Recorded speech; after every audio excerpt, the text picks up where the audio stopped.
Well, friends, it looks like the crazy and the confused are at it once again. Police tell us the suspect is 18-year-old student Andrea Yee, who goes by Alex. We're told an FBI probe turned up a 129-page manifesto authored by the student. A warrant turned up in internet history showing research of past shootings. We have live team coverage tonight as we follow this developing story. We're going to start with 7 News Maryland Bureau Chief Brad Bell. He's live in Rockville tonight with the latest on this case. And Brad, because of this, security's been beefed up in all Montgomery County public schools. Yeah, that's what we were told, although I got to tell you, I didn't see any sign of that here at Wootton High School, and that's perhaps because the arrest was made. Police also telling us that they had been aware of this teenager for quite some time, that he had homicidal and suicidal ideations that were known as far back as 2 years ago and was actually taken out of the school.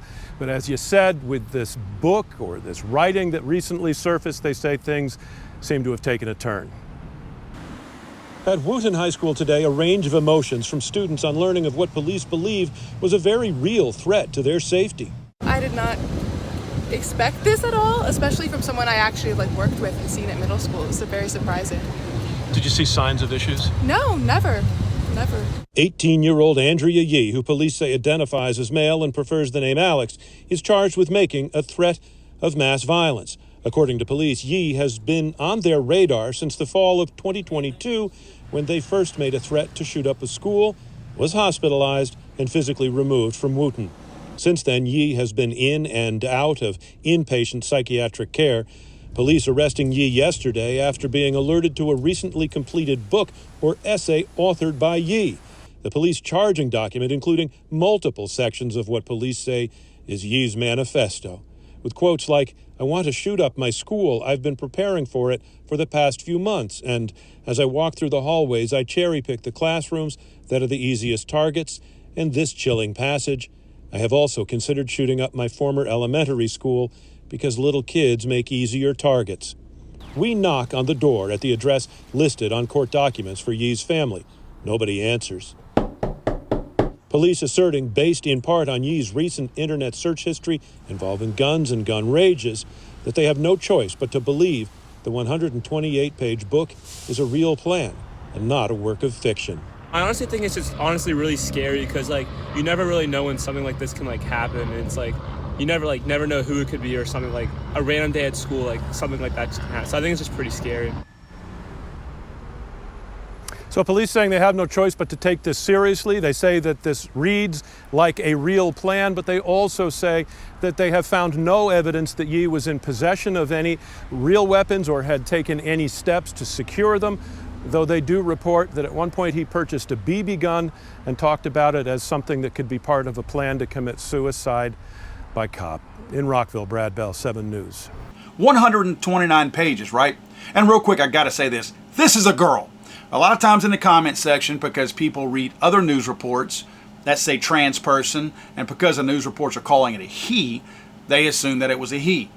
This person was born as a biological female and was transitioning to be a male.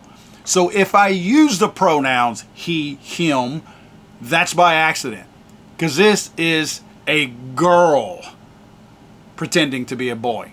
I want to make that very clear, because a lot of people get in the comment section and go, "Oh, that's a boy." No, it's not. No, it's not. I took science class and I paid attention. This is an absolute freaking girl that we're talking about. And if you want to refer to her as a him, you kind of cuckoo too. But let's move on. This is 129 pages. And let me tell you, it's tough to get corresponding reports because it depends on which wing of the bird these media agencies fly with. But you've got conflicting reports out there. Some are saying that this was a manifesto. Some are calling it a diary. Some are calling it a book. Some are calling it a story that this girl was writing. It has a mixture of fiction and nonfiction. And I think this is where this might end up coming into play, being problematic in the court system if they're going to try to charge this girl with something. Because there are aspects of it that look like a story being written with lots of facts. Specifics regarding the person's school. I mean, this girl is naming things in the school that are accurate. Very accurate. In fact, I think people as well. And even the more disturbing stuff that's even more disturbing, I guess, is the fact that this girl was writing things like, I'm going to probably do this in an elementary school because they make easier targets. There's a lot in here that is enough to draw up red flags, and I hate using that term based on the red flag gun laws, but nevertheless, it draws up caution. It draws up a reason why you should probably take this person serious. What I don't think they're taken serious enough, and still, is that we are trying to make people who are confused about what they were born as a forced recognition. We're not trying to get these people help.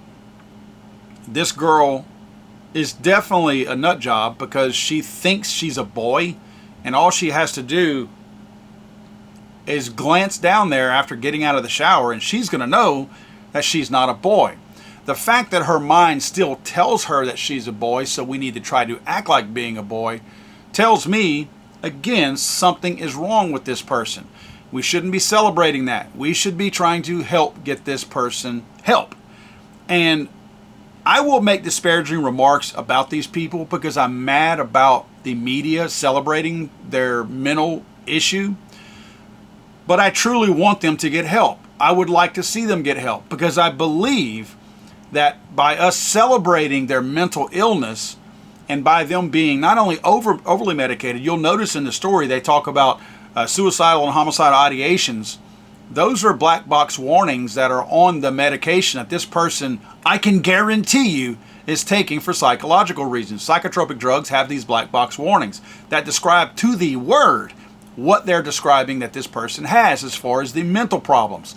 You want to add on top of that something? How about we add giving male hormones and this whole transitioning type of medication to people whose bodies were not designed to handle that? I found a story that said there were 7 prospective cohort studies that involved 664 transgender men, quote unquote.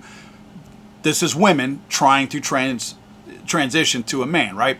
So 7 different studies with 664 girls who were taking part in the study to take the male hormones. Guess what they found? One of the first things that jumps out at you is the anabolic and androgenic sex hormone testosterone has been positively associated with aggression. Therefore, transgender men, meaning women taking these drugs, are warned of increasing aggression when initiating testosterone therapy. So we are giving something that is going to increase rage, aggression to people who already are taking other medications that are going to give them suicidal, homicidal ideations. This is a recipe for disaster. No celebration and acceptance of this person with a mental disorder taking these 2 different types of medication that are compounding the effects of what's already wrong in the brain is going to help this person. When you celebrate this person, none of these things go away. The homicidal ideation does not go away. That doesn't come as a result of the quote bullying or the ostracizing that we're told of that none of us ever see. That's not a product of that. It is literally a product of the medication these people are taking.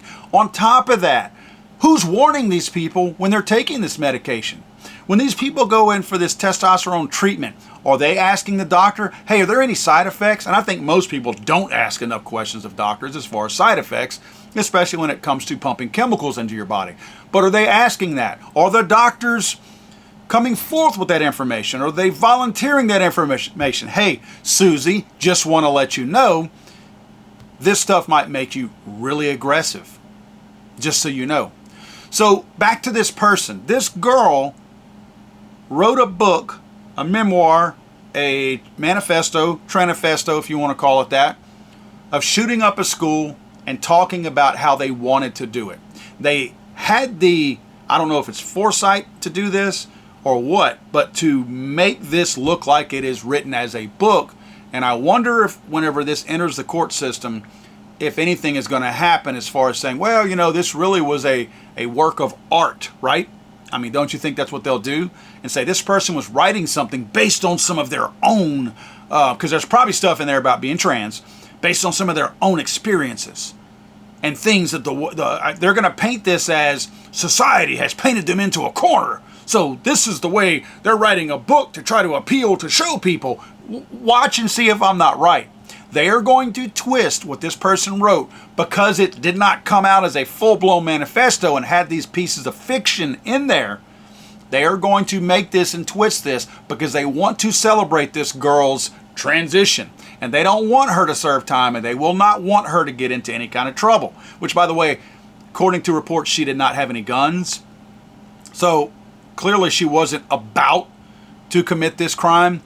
But I see that this, and this being in Maryland especially, this is going to be something where people are going to virtue signal all the way through this case if it makes it to court. I don't know what's going to happen at this point because this is literally just going down right now.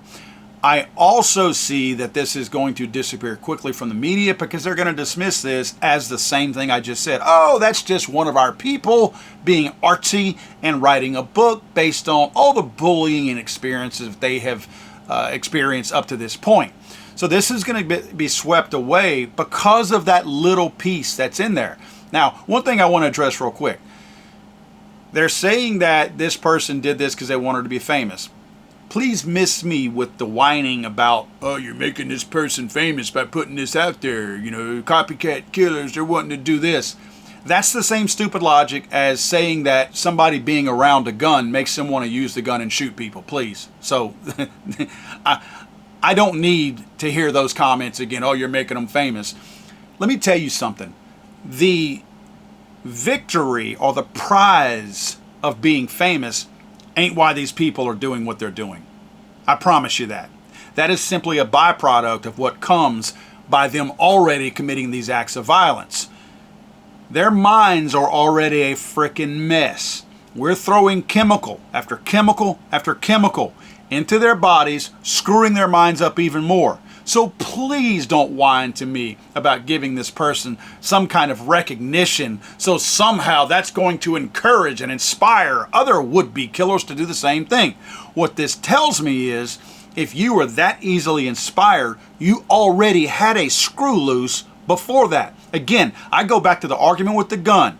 If this person wanted to go shoot up an entire mall, the gun did not make them do that. The presence of the gun did not make them do that. That mind was already screwy before they ever got to the thought of deciding what tool it was going to use to take human lives. This is going to be an interesting one to see unfold. I am so curious to see how this... I'll tell you what I think besides what I said earlier about the media and folks making this into, oh, they were writing a story. This was her art. They're going to say his art. But I'm telling you that they're going to say this is her art. So the thing that bothers me about this and that I see happening, okay, we have this person on the radar, right?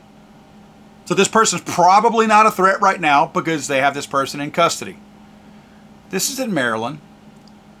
These DAs are going to let this person out. I'm giving you my prediction. This person is going to be let out because they're going to say they're misunderstood. They're simply misunderstood. This person wasn't going to shoot anything up, and they're going to hearken to the whole artsy thing.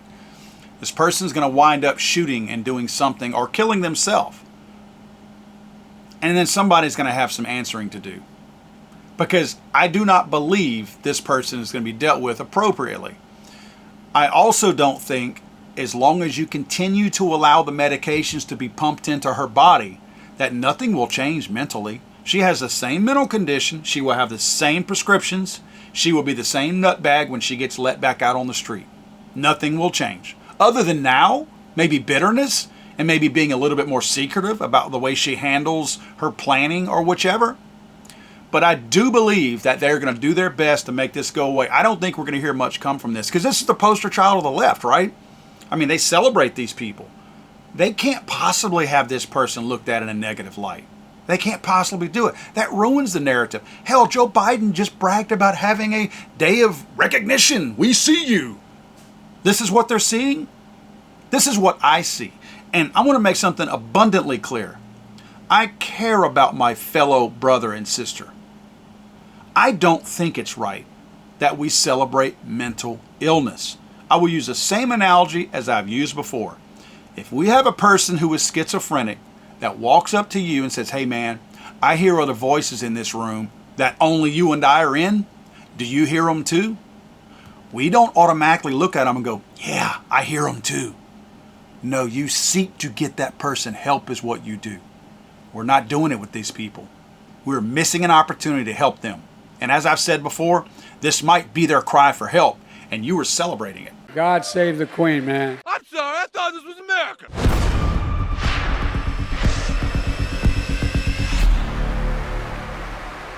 It's over.